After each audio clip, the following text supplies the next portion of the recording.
Happy Thursday. What's going on? Today we have a trade recap on our hands. We had two trades. $81. We finish in the green today. Nothing amazing, but I will take it. We had a SPY call play. We had an Amazon call play. Now, these two trades were inverse, I guess, if you will, of my strategy. Now, for them to be inverse a strategy, they need to set up in a certain way, with a couple things that have to play out. And we're kind of still at a work in progress of ironing out the main all the criteria. The main criteria I'll explain as we get into the trades. So the first one was on SPY. Technically speaking, I'm looking at SPY right now. Technically speaking, this trade would have worked. I was just a little bit off in the timing. Hence why I like playing individual stocks, because they tend to be a bit better. SPY could be a little bit more interesting, choppy, if you will. The individual stocks tend to be the ones that have cleaner moves. Amazon wasn't the cleanest, but it was good. So 10:02 we played SPY calls. 10:08 we played Amazon calls. The SPY calls was stopped out very, very quickly. We lost 5% on that one, and we made 13% on the Amazon calls, which is great, man. It's just risk reward. Again, this is kind of like a standard, thing. Does this set me up for a massive red day? Potentially, if I lose two trades in a row, yeah, you could have a day where maybe I lose $150 to $200. You know what I mean? Just so happens that today we lost 1-1-1, but the winner was substantially larger than the loser. And so at a 50% win rate, which we're currently operating at for the month of October, as of now, technically speaking, if you go by these stats, I'm okay with that. We are on a 4-day win streak. If you were to date this back to September, I am blocking this, but we did finish the last 2 days technically green. They were like barely they were like break-even days, but technically they were green. So you can call it a 6-day winning streak. I don't know what you want to call it. Does it really matter? Not really. But so far, so good for the month of October, which Q4 has begun, and I'm liking what I'm seeing. So let's set the stage here with the two trades. Now, I'm going to go back over here to show you guys SPY first. Here's the idea behind this. Now, we have been in an environment where we have not been getting a lot of follow through to the downside, despite the markets generally trending down the past couple of weeks.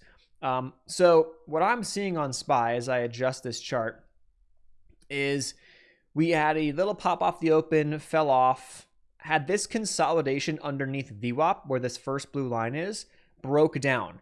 Then we had this second consolidation underneath that consolidation. So you have like bear flag after bear flag. And from my experience, the more you have, the more clean bear flags you have to the downside, eventually one of them, or as you get to the second or the third, or dare you say the fourth, and this is the same thing on the upside, they start to not work as good. And so that was kind of my suspicion. Now, initially, I got it on this candle, but I want to go back here to TradeZella, and I want to show you, I want to refresh this. I want to show you inside the trade review video, or sorry, the trade replay function, I should say. If we go inside this trade, I'm going to go in here. I did track it. I called it a failed breakdown and an inverse of my strategy, because my strategy would tell me to short this, right?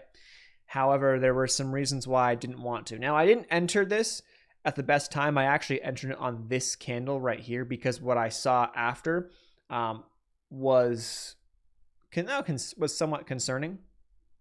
So I'm going to adjust this to a 5-minute chart, and we're going to play this out. Now, I need to move this forward because I got in here around 10 a.m. So I'm going to move it towards 9:55, and I'm play this out. So what you'll see is as I play this out, like we have this breakdown set up, and I'm going to pause it here in a second.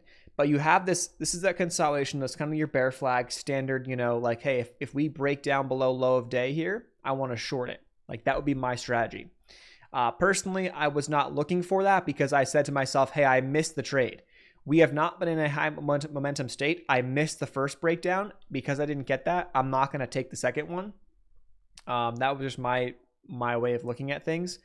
So, and then I also looked around at some of the stocks that make up SPY, and I'm like, oh, wow, you got, these stocks don't look as weak. They're actually kind of trying to curl up. So we didn't have the confirmation for SPY to get that second breakdown that I wanted to see. So I wasn't going to trade the SPY breakdown here personally.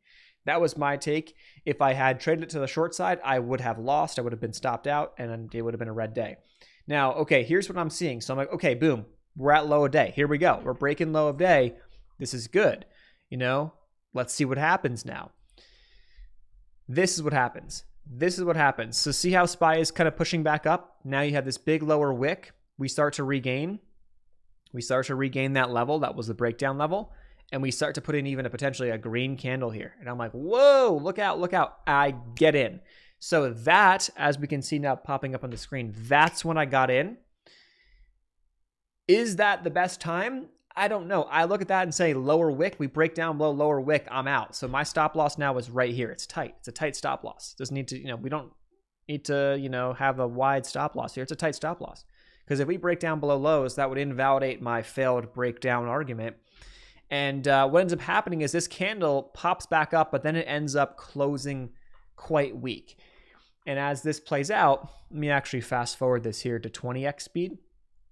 As this plays out, this candle ends up closing weak, even though what looked like a reversal setting up ends up not actually happening. So give it a second here. This ends up pushing through.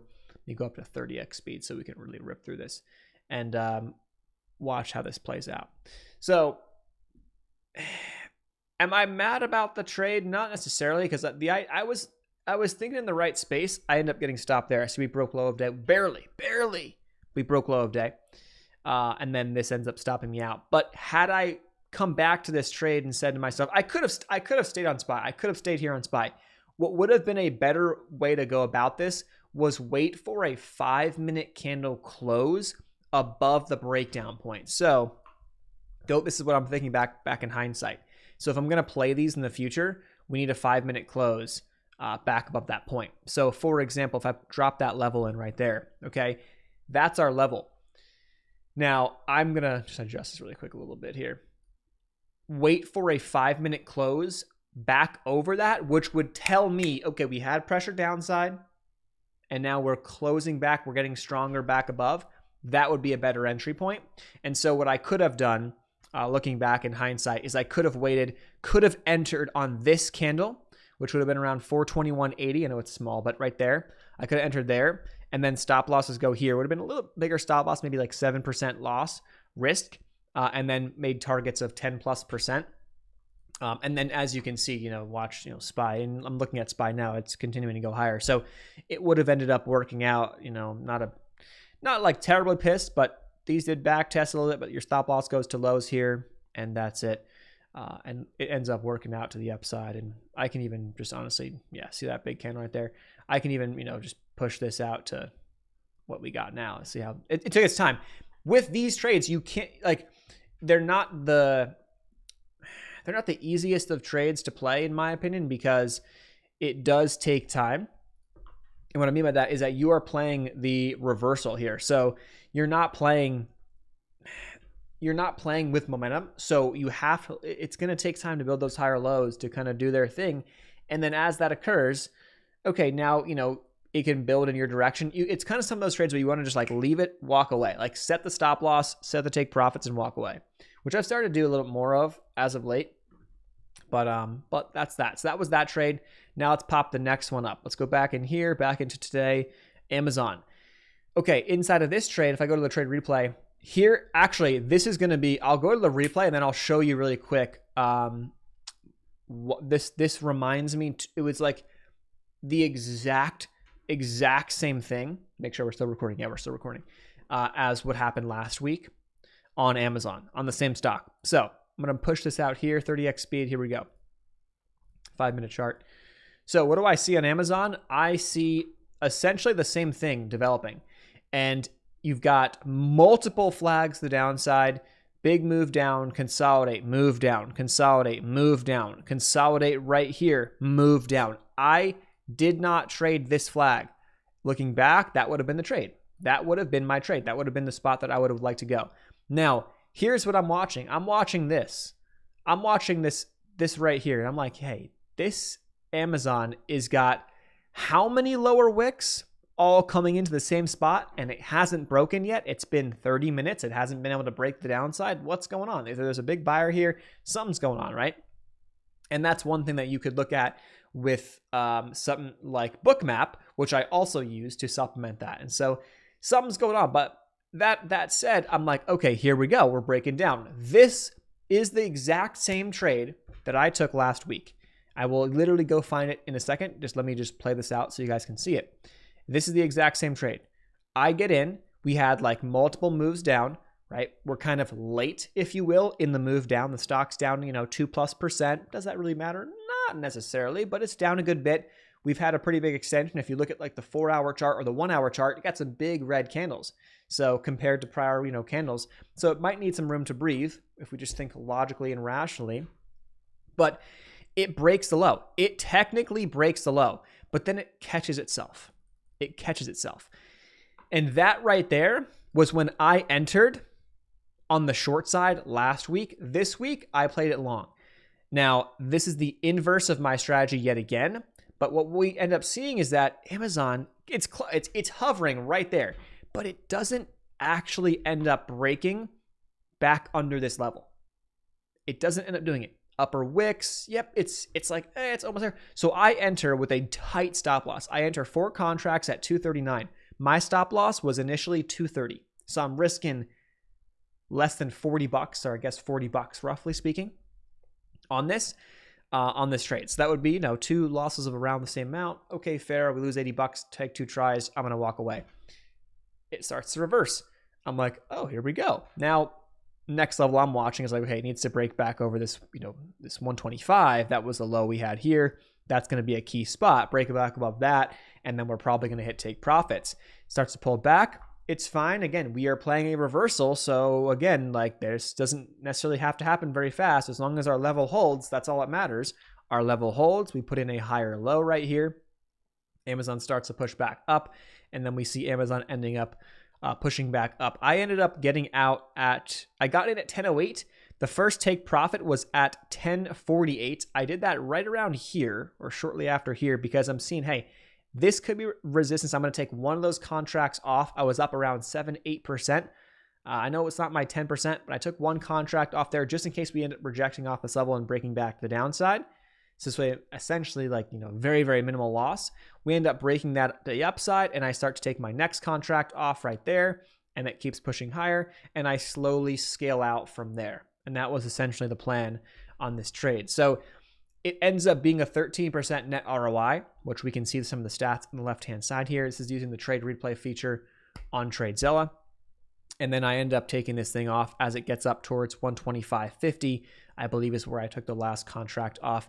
At that point, I'm up nicely. The contracts I bought at 239. My last contract that I sold was around 289, and it worked out pretty well. So overall, I'm happy with that. It's a good little day. It wasn't anything crazy. It's the inverse of my strategy. It's kind of the same thing of like going off the data that I had from last month of like the shorts weren't working very well. So if the shorts aren't working very well, let 1 or 2 of those bear flags play out. When the next one sets up, if we don't have momentum and it breaks down and comes right back above that level, we've got opportunities to play the upside. So this is just me, making slight adjustments as we've been in this environment where the market hasn't had, a clear, it's been down, yes, but it's not like flush out, panic sell, like clearly trending down every single day in every stock, because not every stock is going down the same amount. Some actually are holding up pretty well. So that's today's trade recap. We made whatever it was, and green day, modest green day, not the best. But when you go 50%, I'll take it. Looking back, it could have been a one and done if I had played SPY properly, but it is what it is. And I'll see you guys in the next one. This platform is TradeZilla. This feature is amazing. Highly recommend it if you want to replaying the trade like that is just beautiful. Absolutely beautiful. And anything else I use, I'll link it up down below, like Bookmap to spotting key levels of liquidity, and then TradingView for my charts and all that stuff. I do all my charting in the afternoons, evenings, and even the mornings. And boom. Thanks so much. I'll see you guys in the next one. Peace.